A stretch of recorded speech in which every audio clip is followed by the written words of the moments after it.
quisiera predicar un tema que hace muy poco atrás, un martes, traté de compartirlo, hice un pequeño resumen del tema el martes en oración.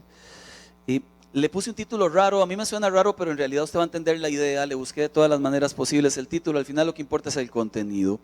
Cuando mi fe hace por otras personas. Le dije a un amigo hace mucho tiempo atrás y fue la primera vez que conocí esta frase. Él estaba comiéndose algo y yo le dije, me regala, pero yo estaba vacilando en realidad. Y él me dijo, no, Paz, me dice, primero mis dientes, después mis parientes. ¿Ha escuchado esa frase? Bastante egoísta la frase. Ese día la entendí, ese día la conocí, pero la frase tiene una idea central muy sencilla. Primero soy yo, primero soy yo, primero soy yo. Y después si queda, me pregunto si los demás ocuparán, pero primero tiene que ver conmigo. Resulta que cuando llegamos a Cristo esa ecuación cambia rotundamente y es una de las cosas que Dios termina golpeando en nuestras vidas. Una vez que le entregamos el corazón, el Señor dice, ya primero no es usted, primero soy yo y segundo lo que usted va a hacer por los demás. Cambia la ecuación, porque si en algo es especialista Jesús, es en golpear y destruir por completo lo que llamamos egoísmo. Sin embargo, todavía hasta hoy muchos viven en egoísmo, pensando primero mis dientes, después mis parientes. Vivir para Jesús nos cambia a modo misericordia, porque por años vivimos en modo yo, en modo aislado, en modo necesito, en modo avaro. Porque si algo repite mucho la Biblia es la frase unos a otros. Yo no sabía la cantidad de veces que esa frase se repite en la Biblia. Es exagerada. Busqué algunos ejemplos solamente para ilustrarlo. Hebreos 13:1, voy poniendo los versículos, ahorita entramos en materia a la historia que quisiera compartir. Sigan amándose unos a otros fraternalmente. Hebreos 3:13, más bien mientras dure ese hoy, anímense unos a otros cada día para que ninguno de ustedes se endurezca por el engaño del pecado. Hay un asunto de animar a otros cuando lo vemos que está sintiéndose lejos de los demás, le animamos, le decimos, mire, cuidado con el pecado.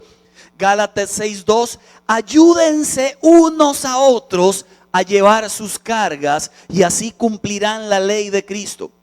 Colosenses 3:16, que habiten ustedes la palabra de Cristo con toda su riqueza. Instrúyanse y aconséjense unos a otros con toda sabiduría. Canten salmos, himnos y canciones espirituales a Dios con gratitud de corazón. Romanos 14:13, por tanto, dejemos de juzgarnos unos a otros. Y uno que a mí no me gusta tanto porque en aquel momento aplicaba de mujeres a mujeres y también de hombres a hombres. Romanos 16:16, salúdense unos a otros con beso santo. La Reina Valera 60 dice con ósculo santo. Suena raro. Yo estaba en esta iglesia y el pastor le dio por el ósculo santo y dijo, vamos a ver y déjense de cosas, dele un beso santo a quien tiene a la par. Yo miro a la derecha y hay un señor barbudo, oiga, y dije, ¿por qué? Entonces él dio toda la argumentación de que a nivel de familia, hijos y padres se daban besos. Yo ni padre tuve, entonces ¿qué me importa ese asunto del beso? Y al final digo, pero tranquilos, de él que está a la par, sea hombre, de un beso en la mejilla santo. Yo miré al barbudo, mire, y pica, vea, de verdad que pica. Qué feo. Este concepto de unos a otros es muy lindo en realidad y de ese quiero hablar. Fui a predicar a Honduras hace un tiempo atrás. Llegué al avión, llegué al aeropuerto, ese aeropuerto que viene bajando de un momento a otro aterriza. Es espantoso. Es como la rueda de Chicago, el diablo. Viene bajando, pasa la montaña y baja de un solo y su estómago queda arriba, aquí arriba. Así, así. Y si usted no está atento y no conoce, vomita. Yo bajé y vea, me puse pálido cuando veo que me recibe un hombre. Y qué dicha, Marco Vega, me reconoce a la distancia. Y yo, qué bueno. Salgo con la maleta, don Marco, permítame servirle, deme las maletas. Y yo venía vomitado y todo, yo, claro, bro, ayúdame. Él lleva, mira, ¿en qué le puedo servir? Fui contratado para servirle. Me llevó a un lado, me llevó al otro, me montó en el carro, montó las maletas, me llevó a comer, me compré unas salandrius que allá se llaman diferente. Mire, me llevó a todo lugar. Me llevó al hotel, me llevó a las predicaciones, eran 5 días, noche tras noche. Él llegaba al hotel, me recogía, ¿en qué le puedo servir? Me llevaba a comer. Cuando ya me iba a despedir, yo estaba súper agradecido con este buen hombre. Cuando veníamos para el aeropuerto de vuelta, le digo, mira, ya todo esto, ¿en qué es lo que usted trabaja? ¿Lo contratan para estas cosas? No, me dice, yo soy pastor, igual que usted. Pero si algo entiendo es que en la vida debemos servirnos los unos a los otros. Y yo le dije, tiene toda la razón. Me había servido todo el camino porque yo pensé que lo contrataron. ¿Sabe quién lo contrató? Dios. Eso es lo que él no me dijo, el bandido ese. No me dijo, yo pensé que le estaban pagando. Sí, Dios. Y me trató, mire, con una esplendidez. No fue que dijo con siervos los dos. No, no. Qué belleza de hombre y qué lección para todos. No sé si está de acuerdo conmigo. Primera de Corintios, por favor le pido que lo busque. Capítulo 10 y versículo 24. Primera carta a los Corintios, el apóstol Pablo escribe lo siguiente, capítulo 10, verso 24. Mire qué versículo es tramposo, porque la verdad es que nosotros lo vivimos al revés. Que nadie busque sus propios intereses, sino los del prójimo. Qué versículo más feo, oiga. Porque seamos honestos, nuestro versículo cultural, vivencial es completamente al revés. Levántese cada mañana y preocúpese por sus intereses. Y tal vez si le queda chance o se acuerda, piense en alguien más. Primero es usted, primero lo que usted necesita, primero asegure su vida, su futuro, su estancia, su salud. Primero es usted y luego todo lo demás. Es al revés. Resulta que el apóstol Pablo comprendía el corazón de Jesús y experimentaba la vida de Jesús y quería ser como Jesús. Y una de las cosas que enseñó Jesús es este concepto de unos a otros. ¿Sabe? Escuché a un buen amigo que también me dio otra lección, porque si usted se mantiene atento cada día, el Espíritu de Dios le va a dar lecciones. Él es doctor. Le pedí que me revisara el brazo. Todo el mundo me lo ha revisado. Bendito brazo. Y la epicondilitis en el epicóndilo ahí sigue molestándome. Pues este doctor me quiso atender. Me dijo, pastor, vea usted, bla, bla, etcétera, etcétera. Yo llegué, pero me dio pena molestarle. Y él me dijo, yo lo llamo y le sacamos las placas, pero espéreseme a que lo llame. Y yo me fui antes. Poco impaciente el señor, entonces. Pero yo decía, por si me llama, yo le voy a decir, ya llegué. Tatán, ¿verdad? Ya llegué. Entonces me senté por allí en medio del hospital, en una esquinita, muy quitado de la pena. Pasó una hora, pasó hora y media, y el bendito celular no sonaba. Y dije, lo peor que puedo hacer es devolverme. Pero en esa hora y media él estaba en el lugar donde yo lo podía ver. Atendía a uno, atendía a otro, atendía a una señora, atendía a un chiquito, atendía, lo llamaban, atendía a medio mundo con una pasión, con una entrega, con un amor. Yo decía, yo quiero ser así. Qué lindo, de verdad. Solo le preocupa ayudar porque tiene algo para dar a los demás. Y no se ocupa ser doctor para hacer eso. Se ocupa actitud. Se ocupa entender lo que Jesús dijo, los unos a los otros. Resulta que llama y mi escandaloso celular, mire ahí el ring, yo lo apago, la vergüenza. Él vuelve a ver, pastor, me dice, ¿hace cuánto llegó? Acabo, le hago. Recién justo acabo de llegar. Qué vergüenza. Vení, mirá, me abraza. Y mientras vamos por el pasillo, la gente, se le atravesaba gente y se salía del pastor era yo, ¿verdad? Él es el doctor. Y le decían, doctor, revísame el examen. Sí, claro, paraba y revisaba, mira, tenés que hacer. Y atrás lo tocaba un chiquito. Sí, claro, le decía el doctor, ¿cómo no? Espérame un toque, me decía. Atendió a 20 personas en un transcurso de 2 metros. Luego se me acerca, me abraza y le decía a la gente, él es mi pastor. Él es mi pastor. Le decía a todo el mundo, yo rojo, él es mi pastor, seguía, él es mi pastor. Vieran cómo predíqueles, mire. Yo pensaba que era solo porque yo era el pastor. No, atendía hacia todo el mundo. Y me dijo una frase bíblica. Mientras veníamos caminando me dice, ¿sabe una cosa? Es que yo un favor no se lo niego a nadie. Proverbios 3:27, por favor. Si lo puede buscar por allí, yo espero. Proverbios 3:27. Léalo porfis conmigo. ¿Recuerda el porfis? ¿Lo dijo alguna vez? No niegues un favor a quien te lo pida, si en tu mano está el otorgarlo. ¿Cuántos ya les cayó mal ese otro versículo? Resulta que en el primero que leímos no piense sus intereses sino en de los otros. Y resulta que cuando yo leo algo como eso, echo cabeza y me acuerdo que hay un montón de veces que me han pedido cosas donde yo he dicho no puedo, no tengo, estoy ocupado. Yo, no sé usted, pero este versículo ese versículo que estaba ahí es confrontativo. Nunca niegue ayudar a alguien si está en su mano hacerlo.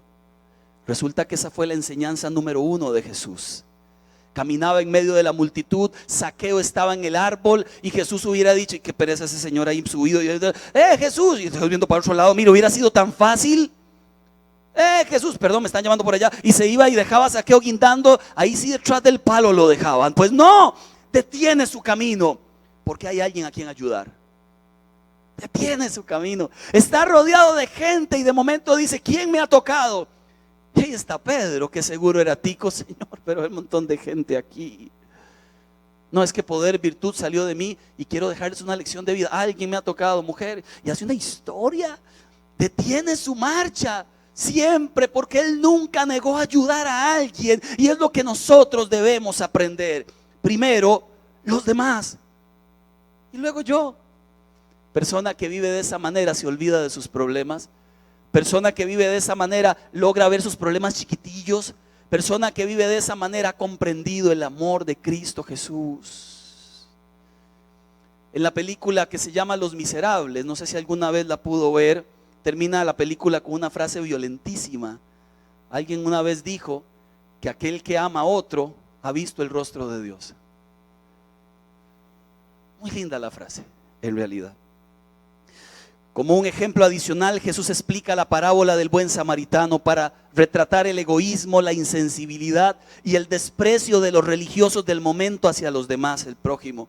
Exalta el valor de un samaritano llamado aborrecible por los judíos, que este sí comprendió bien lo que significa la verdadera religión.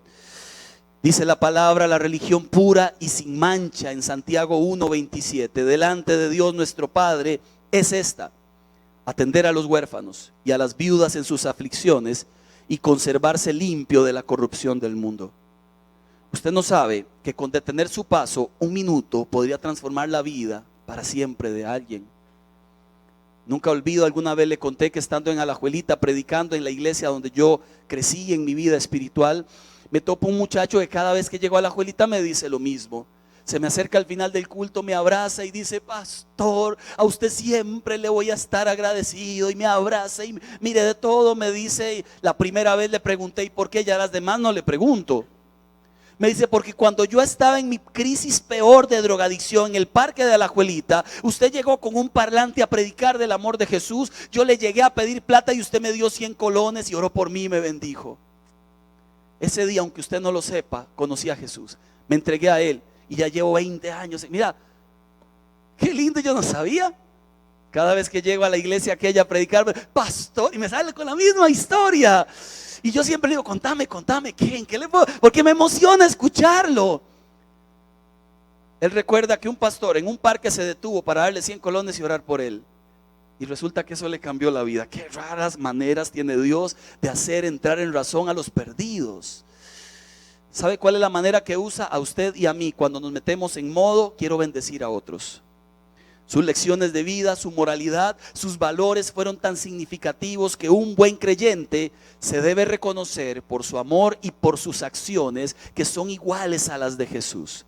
Vayamos a Marcos capítulo 2 versos del 1 al 12, por favor. Es una historia que aquí prediqué hace 5 años atrás. La hicimos con obra de teatro, pero hoy me voy a brincar la obra de teatro y voy a brincarme algunos principios, pero quiero hablar de algunos que me parecen maravillosos.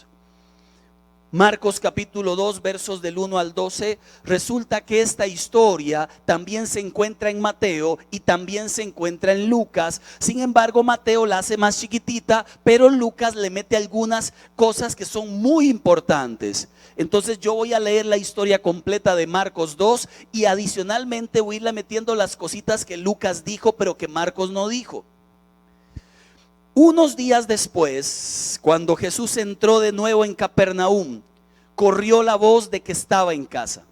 Se aglomeraron tantos, por ejemplo, Marcos dice tantos, pero Lucas aclara quiénes eran esos tantos. Eran fariseos y maestros de la ley que se metieron a la casa a escuchar a Jesús, que ya no quedaba sitio ni siquiera frente a la puerta mientras él les predicaba la palabra. Lucas aclara que el poder del Señor estaba con él para sanar enfermos. Verso 3. Entonces llegaron 4 hombres que le llevaban un paralítico. Como no podían acercarlo a Jesús por causa de la multitud, quitaron parte del techo encima de donde estaba Jesús. Y luego de hacer una abertura, bajaron la camilla en la que estaba acostado el paralítico. Lucas afirma, lo bajaron en la camilla hasta ponerlo en medio de la gente frente a Jesús. Verso 5, que se repiten las 3 historias. Al ver Jesús la fe de ellos, le dijo al paralítico. Y esa frase es en donde yo me detengo siempre. Comienzo a leer la historia y cuando llego allí me detengo todas las veces. Me cuesta terminar el final de la historia, al final la termino leyendo, pero esa frase me consume todas las veces que leo la historia. Al ver Jesús la fe de ¿quiénes? ¿Cuántos eran ellos? No está incluyendo, según mi tesis, aquí al paralítico. Está incluyendo la fe de 4 hombres que por esa clase de fe Jesús perdonó y sanó a otra persona. Y me hace creer entonces que mi fe es válida para pedir a Dios por otra persona, para amar a otra persona, para darme por completo a otra persona. Y si lo hago con fe, Dios escucha y puede tocar a esa otra persona. Egoístamente la fe que usamos siempre tiene que ver con mis proyectos, con mi visión, con mi matrimonio, con mis hijos, con mis anhelos, con mis logros. Pero ¿cuántos viven aferrados a que su fe sirva para otras personas? Estos 4 tenían fe para otros. Además de fe para ellos, resulta que lo que Jesús ve, porque la fe que llama la atención es aquella que es visible con acciones. Jesús ve la fe de estos 4. Y miren la escena. Al ver Jesús la fe de ellos, mira al paralítico y dice: por causa de esta fe es que yo voy a hacer algo contigo ahora. Usted y yo hoy estamos aquí porque alguien tuvo fe y pidió a Dios por nosotros y nos habló del amor de Dios. Usted y yo estamos hoy aquí porque alguien nos cargó en la camilla y nos puso frente a Jesús. Pero ahora tenemos el compromiso de ser nosotros los que en la camilla llevemos a los demás y los pongamos delante de Jesús. Continúo: hijo, tus pecados quedan perdonados. Estaban allí algunos de los maestros de la ley que pensaban: ¿por qué habla este así? Marcos dice, Mateo dice: ¿por qué dan lugar a tan malos pensamientos? Está blasfemando. ¿Quién puede perdonar pecados sino solo Dios? Verso 8. En ese mismo instante supo Jesús en su espíritu que esto era lo que estaban pensando. ¿Por qué razonan así?, les dijo. ¿Qué es más fácil, decirle al paralítico: tus pecados son perdonados, o decirle: levántate, toma tu camilla y anda? Pues para que sepan que el Hijo del Hombre tiene autoridad en la tierra para perdonar pecados, se dirigió entonces al paralítico: a ti te digo, levántate, toma tu camilla y vete a tu casa. Él se levantó, tomó su camilla enseguida, salió caminando a la vista de todos. Ellos quedaron asombrados. Mateo dice: y la multitud se llenó de temor. Marcos dice: quedaron asombrados y con temor. Y comenzaron a alabar a Dios. Jamás habíamos visto cosa igual, decían. Y en Lucas dicen, hoy hemos visto maravillas. Permítame explicarle por qué le cuento las tres versiones y por qué las tres versiones cuentan algunos detalles que son diferentes. Imagínese que aquí, a la pura frente de Pizza Hut, hay un accidente y usted estaba comiendo pizza arriba. Pero al frente hay una cosa de cambiar llantas y en la cosa de cambiar llantas estaba Jeffrey cambiando una llanta y yo venía en bicicleta como siempre deportista y me detengo para ver el accidente. Somos tres personas, los tres diferentes. Yo soy pastor, Jeffrey es vendedor y el que estaba comiendo pizza es doctor. Los tres tenemos una perspectiva de la vida y los tres tenemos un ángulo de la historia. Resulta que el doctor ve desde arriba el accidente y dice, uy, fémur expuesto, rodilla raspada. Mire, él lo ve desde su óptica de doctor y así narra los hechos y cuenta las historias que le competen, que él considera que son muy importantes.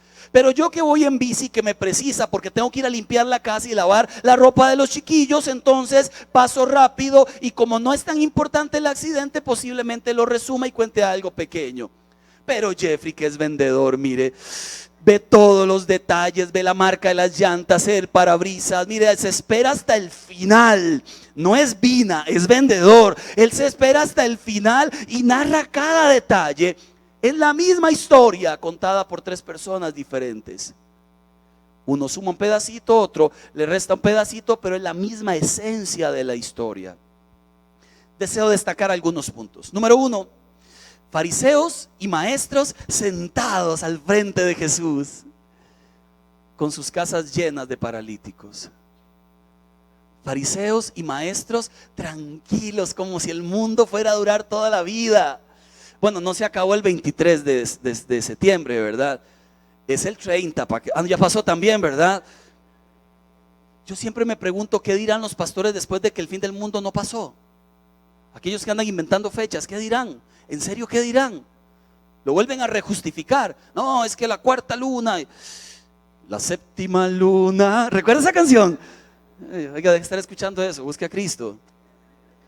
Fariseos y maestros sentados, tranquilos, sin importar que la gente alrededor de ellos siguen siendo paralíticos. ¿Quién es un paralítico? Aquel que está destruyendo su matrimonio. Y usted podría cargarlo y ponerlo frente a Jesús. ¿Quién es un paralítico? Aquel que ha perdido un familiar y está bravo con la vida. Usted podría cargarlo y ponerlo frente a Jesús. ¿Quién es un paralítico? Aquel que ha perdido un trabajo. Resulta que usted podría cargarlo, darle esperanza y ponerlo frente a Jesús. ¿Quién es un paralítico? Aquel que está perdiendo su familia o aquel que no tiene deseos de vivir. Son paralíticos por dentro, emocionales. Algo les ha ocurrido y ya no pueden caminar, se han trabado en su vida. La idea es que corramos, los pongamos en la camilla y los llevemos frente a Jesús, porque resulta que el único que los puede volver a la vida otra vez es Él. Cabe destacar que ellos estaban sentados escuchando a Jesús muy quitados de la pena. ¿Se le parece a alguien? ¿Qué se destacan? 4 hombres. La fe de estos hombres. Porque en medio de las multitudes siempre hay alguien que se destaca. Siempre hay alguien que su actitud se percibe hacia los demás. Siempre. La actitud de Jesús se percibía tanto que los niños querían seguirle. Debía ser muy lindo estar a la par de Jesús. Que prefieren renunciar a sus necesidades con tal de que otros tengan. ¿Sabe qué contrasta en esta escena? Que 4 desconocidos aparezcan y lleguen a ser los que los fariseos e intérpretes debían estar haciendo. ¿Sabe cómo se llaman estos 4 hombres? Anónimos. No tienen nombre. Nadie se dio cuenta de sus vidas, sin pena ni gloria. ¿De dónde salieron? Nadie sabe. Familia del paralítico, nadie sabe. Amigos de él, nadie sabe. Solo sé que llegaron tarde. Solo sé que no agarraron campo. Solo sé que se perdieron un montón de bendiciones por venir cargando a otro en el camino. Qué belleza de hombres. En serio, estaban interesados en los demás más que en ellos.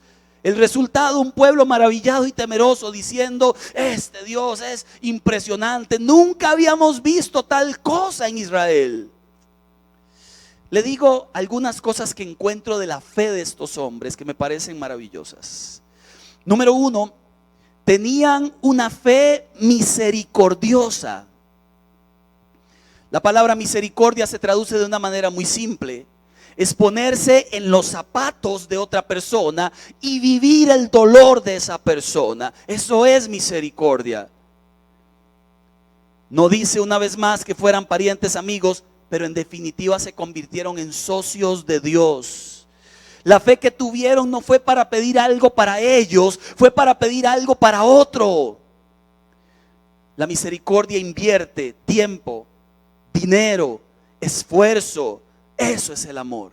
Un amor real, genuino, auténtico. Cuando me quedé sin trabajo hace unos años atrás, bastantes años atrás, nunca olvido que el grupo de evangelismo de la otra iglesia me tocó una noche en la puerta después de 2 meses sin trabajo. Yo me había invertido en este grupo 6 años o 7. Tocaron la puerta 2 meses después, salgo, ¿cómo están, Marco? Mira, venimos rápido. Es que recogimos una ofrendita entre todos, porque entendemos que cuando alguien está sin trabajo la ve fea, ¿verdad? Y yo, bueno,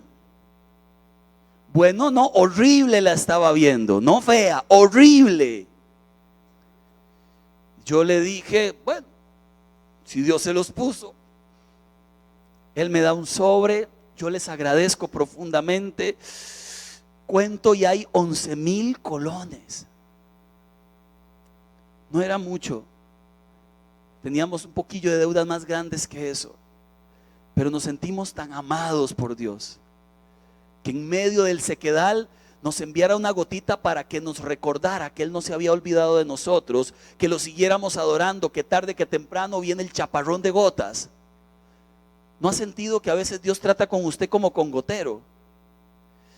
Y le echa una gotita y usted, uy, Señor, esto me da esperanza y sigo creyendo, yo sé que sí. Y cuando usted piensa que todo viene, otra gotita en sí, Señor, prueba la fe, prueba el corazón, prueba el carácter. Y cuando usted le dice con gotas o sin gotas te seguiré amando, suelta el chorro así para abajo. La misericordia invierte tiempo, vida, dinero, esfuerzo. Es comenzar a ver como Dios ve y amar como Dios ama y sentir lo que Dios siente. Cuando Jesús miraba a las ovejas, dijo, son como ovejas sin pastor, de aquí para allá perdidas. Me duele el corazón. Cuando usted mira a los demás y se interesa por los demás y vive para los demás, su corazón se transforma en un corazón que se parece al de Jesús. Me llamó la atención una historia que escuché de la Madre Teresa de Calcuta, cuando se ganó el Premio Nobel de la Paz. No sé si escuchó la historia. La llevan a dar el premio y ella dijo, ¿cuánto van a gastar en la premiación y en la cena? Le dieron el dato y dijo, yo prefiero no ir si me pueden dar esa plata para repartirla entre los pobres. Diga lo que quiera de ella, se parece a Jesús. Diga lo que quiera, piense como quiera. Hay creyentes que nunca harían algo como eso. Primero soy yo, después soy yo, y si sobra, para mí también.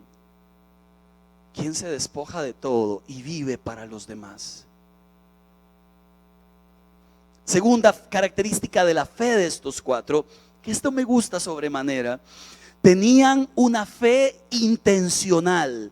¿Sabe cuál era la misión de estos 4 hombres? Que el paralítico quedara frente a Jesús. Y ya. Es que al final no es uno el que cambia, ni las palabras de uno las que cambian, ni el esfuerzo que uno puede hacer. Lo que cambia es cuando Jesús llega y se planta frente a una persona, toca a esa persona y la vida le cambió para siempre. Ocupamos que la gente sea puesta delante de Jesús. Resulta que los 4 amigos del paralítico, los 4 que lo cargaron, tenían a los religiosos ahí en la sala. Estaban los intérpretes, los maestros, los conocedores, pero no llevaron el paralítico a ellos, lo llevaron a Jesús. Delante de Jesús, Saulo se convirtió en el gran Pablo. Delante de Jesús, la mujer samaritana se convirtió en una predicadora. Delante de Jesús, la adúltera ahora es libre y santa. Delante de Jesús, la mujer con el flujo de sangre recibió amor y sanidad. Delante de Jesús, Nicodemo comprendió que su religión no servía, sino su relación con Dios. delante de Jesús, simples pescadores, fueron transformados en hombres, de los cuales se ha predicado en todo el mundo y en todas las naciones, y de los cuales se ha dicho, hombres de los cuales el mundo no es digno. Yo tengo una misión clara: que la gente que esté a mi alrededor se plante frente a Jesús, y eso cambia la vida. Lo hago de dos maneras: en oración, cuando alguien que es muy difícil, muy terco, muy cabezón, muy cabezona, muy jupón, y dice yo de aquí no me muevo y esto es lo que soy y yo no cambio, acudo simplemente a orar 4 veces más, porque lo que yo no puedo, Él sí lo puede quebrar. Y los corazones que se plantan más duros, más soberbios, son los que más duro caen después, y son los que terminan siendo pastores de Vida Abundante del Sur. Cuánta soberbia, cuánta amargura, cuánta tristeza. Hay un corazón solitario que piensa que puede por sí mismo. Pero resulta que cuando Jesús llega, no hay fuerza en este mundo que pueda hacer que una persona deje de seguirlo. Cuando Jesús llega, todo cambia. Ore por las personas que usted quiere, inviertas en otros, acompáñelos, patrocine sus vidas, ore 20 veces más, y si a la 20 no, 21 veces más, clame por ellos, muéstrese amigo, ayúdeles, no deje de orar, que la obra la termina haciendo Él. Recuerde que no es uno el que convierte, uno es el que predica. El que convierte es el Señor, y el crecimiento lo da Dios. No olvido la historia de mi mamá, primera de mi mamá 4:16. Mami, bueno, mi mamá suena así como más, mami suena más chiquillo, ¿verdad? Esa doña, peor, ¿verdad? Mejor mami. Me llamó la atención algo muy curioso que pasó antes de mi conversión. Esa semana de diciembre, mami me invitó a la iglesia una docena de veces. Hijo, vamos a la iglesia. Hijo, usted sabe que es muy lindo al final del año, hacen una actividad y una obra de teatro y pasan el 31. Y yo, qué bostezo, dije. Vamos, de verdad, que Julio va a estar ahí tocando batería y van a haber unas danzas. Y yo, danzas. Todo lo que me decía me aburría. Pero por dentro yo decía, qué lindo. Qué tuquis debe ser ir, ¿verdad? Qué chiva. Pero entre más me inviten no voy. Ese día yo no creí en Dios ni nada. Me encerré en el cuarto. Ya había pasado el 29 cuando me convertí, pero mi mamá no sabía nada. Ya había pasado yo el 30 de diciembre, oré toda la noche, toda la mañana. Mami no sabía. Y el 31 me levanté a clamar a Dios. Mami no sabía. Y yo oré esa mañana y le digo, mamá, yo le iba a decir que iba a salir, y la sorprendía llegando a la iglesia donde ella estaba. Entonces me meto al cuarto, oro y le digo, Señor, yo quiero ir a la iglesia, pero sorprenderla, pero porfa que no me invite, porque si me invita no voy, y si no me invita sí voy, y la sorprendo. Salgo, mire, lloré y todo, estaba en la presencia de Dios, me seco las lágrimas para que mi mamá no se diera cuenta. Salgo del cuarto y está ella en la puerta, vamos hoy, vamos a la iglesia, vamos. Entonces no fui. Me quedé orando en la casa, ya no se dio cuenta. Fue mi primer 1 de enero con Dios, la mejor experiencia de mi vida. Cuando ella volvió, el 1 en la madrugada, le conté. Nadie me creía, ni mi mamá. Pero en el fondo decía, ojalá sea cierto. Sí fue cierto. Tercera característica, y voy terminando: tenían una fe urgente. Sabían que Jesús estaba allí, les urgía llevarlo. Bueno, sabemos nosotros que Él está aquí. Nos urge llevar a la gente y ponerla delante de Dios. Hoy prediqué en la mañana en Coronado sobre homosexualismo. Luego hubo un foro, luego salí a las 12 a Hotel El Tirol en una reunión de matrimonios de una iglesia Viña de Escazú, y prediqué allá, un grupo bellísimo. Luego salí en carreras, me puse la capa de Batman y terminé en Parque Sendas, que hay 100 matrimonios de esta iglesia de retiro. Salí a las 5:20, tomé la moto y terminé acá. Estoy feliz, no aguanto el cuerpo, pero estoy feliz de la vida. Porque en cada lugar donde llegué, me urgía decirles que Jesús puede salvar sus matrimonios. Me urgía decir en la mañana que Jesús puede cambiar hasta el corazón más duro. Me urgía decirle a los matrimonios de esta casa: gente, los que de aquí están pensando en abandonar, no lo hagan de parte de Jesús. Es el momento de volcarse a Dios. Ver allá a la gente llorar, ver a los matrimonios comprometerse y pidiéndose perdón, ver a los matrimonios delante de la presencia de Jesús reconciliar aquello que por tantos años han dejado tapado con la alfombra. Eso no tiene precio. Urge, urge. Y si eso significa predicar 4 veces un sábado, predicaré 5 o 6, porque urge que la gente se dé cuenta que Jesús sigue siendo poder, sigue siendo vida, sigue siendo restauración, sigue cambiando corazones. Urge dar el mensaje y preocuparnos por los otros. 4. Le dije que voy terminando, ¿verdad?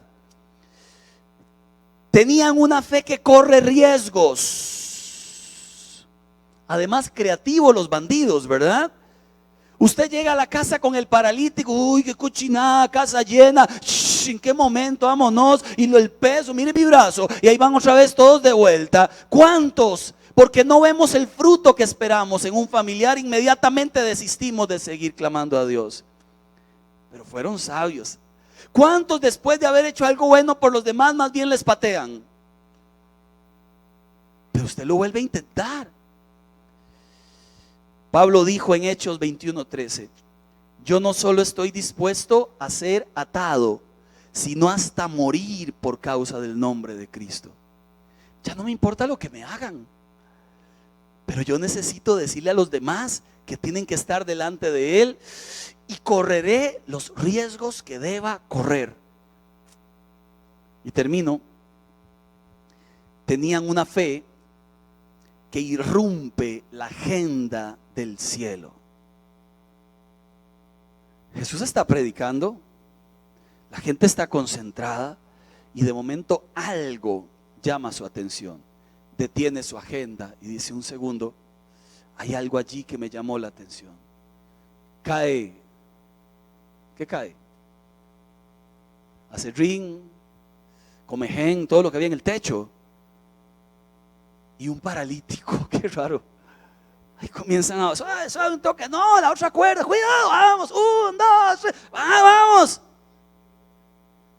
¿O qué piensa? Que fue todo muy silencioso, con un botón de ascensor.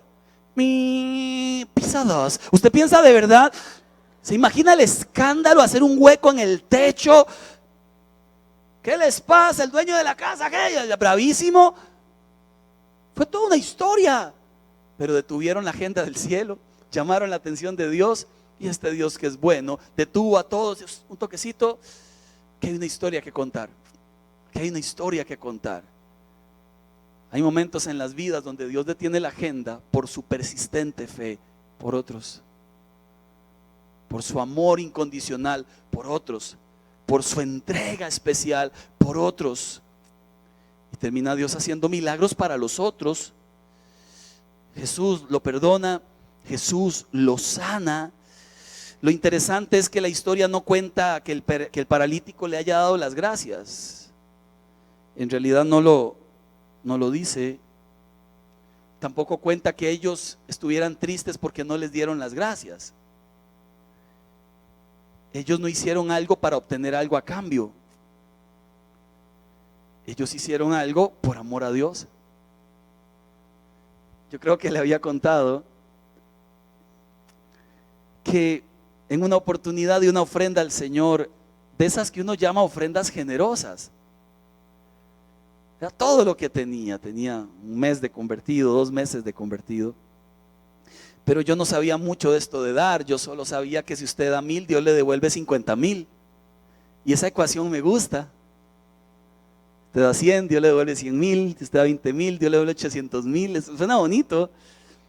Y bueno, yo di todo lo que tenía. Alguien escuché decir eso, y al otro día llegué a la iglesia buscando a la gente de plata. Porque conocí a algunos amaditos de plata y me les paraba a la par. Mano, ¿cómo está? Estaba empezando, estaba en Cebale. Y me decían, bien, Marquito, ¿qué pasó? Ya, y ahí. Sí, pero, ¿qué le podemos servir? No. Una palabra de Dios para mí no. No les ha dicho nada a Dios. No me decían. Casi que yo llegaba en serio, nada les ha dicho Dios. Qué vergüenza, oiga. Uno recapitula y dice que qué bañazo santo en griego, qué bañazo. Volví a casa y yo decía, Señor, qué raro, ¿no les hablaste? Yo ayer di y hoy es el momento de recoger. Voy mañana de nuevo y al siguiente culto otra vez, ya hay hermano, ¿qué me decían? Yo no, ya hay nada, ahora se me otra vez. Y volví a orar, ya hay Señor. ¿Qué vacilón lo que es no entender el concepto bíblico? Primera de Corintios 13. Si yo tuviera todo el dinero del mundo y lo doy a los pobres, pero no lo hice por amor, de nada me vale, de nada me sirve. Otra versión dice, no sirve para nada.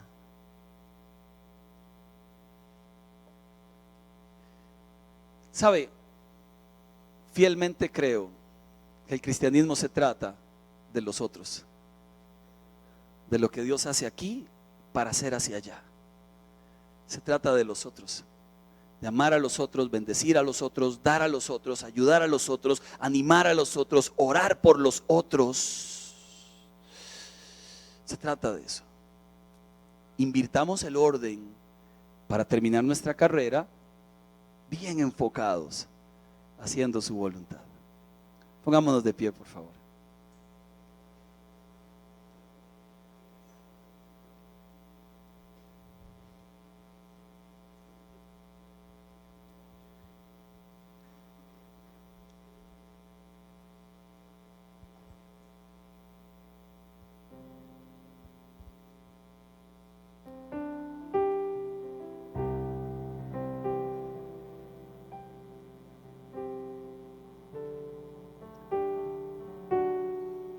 Ora conmigo, por favor. Señor, gracias te damos, Padre. Cuando mi fe hace por otras personas,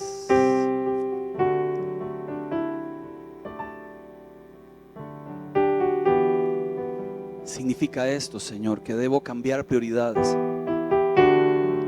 Al final pareciera que este mundo pronto se acaba. Tanta maldad, tantas leyes de país que son pecado, tanta inmoralidad, tanto odio hacia el cristianismo. Se escuchan de guerras, de rumores de guerras ya, señales en el cielo tan claras, y nosotros todavía preocupados por nosotros, porque tengo, por cómo vivo, cuánto tengo, y tú preocupados por los otros, Señor. Enséñanos a tener tu preocupación, tu misericordia. Enséñanos a tener urgencia. Enséñanos a tener dependencia de ti para que otros puedan ver cómo se vive el cristianismo de verdad. Enséñanos a tener gracia y compasión. Enséñanos el camino de la perfección, Señor. Porque la perfección del cielo no es no cometer errores, sino tiene que ver con perfección de obras. Cuando vivimos en las obras del Padre, vivimos en la perfección, a pesar de los errores que cometamos. Echamos cabeza y conocemos muchos paralíticos, Señor, amigos, familia, vecinos, que les urge estar delante de ti. Permíteme ser a mí uno de esos 4 que carguen a la gente y los pongan delante de Jesús. Permíteme ser a mí uno de esos 4 que corran quiten obstáculos, que aporten de su vida, de su tiempo y recursos, para que la gente pueda estar a tus pies, Señor.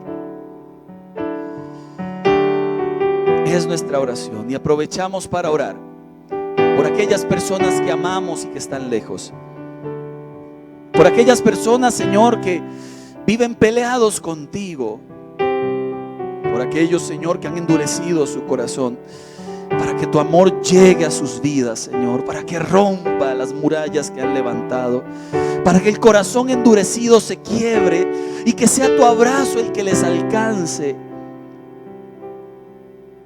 y puedan sentirse amados por el Padre. Señor, permítenos ser portadores de una fe que bendiga a otras personas. En el nombre de Jesús. Amén. Que la paz del Todopoderoso esté con todos ustedes.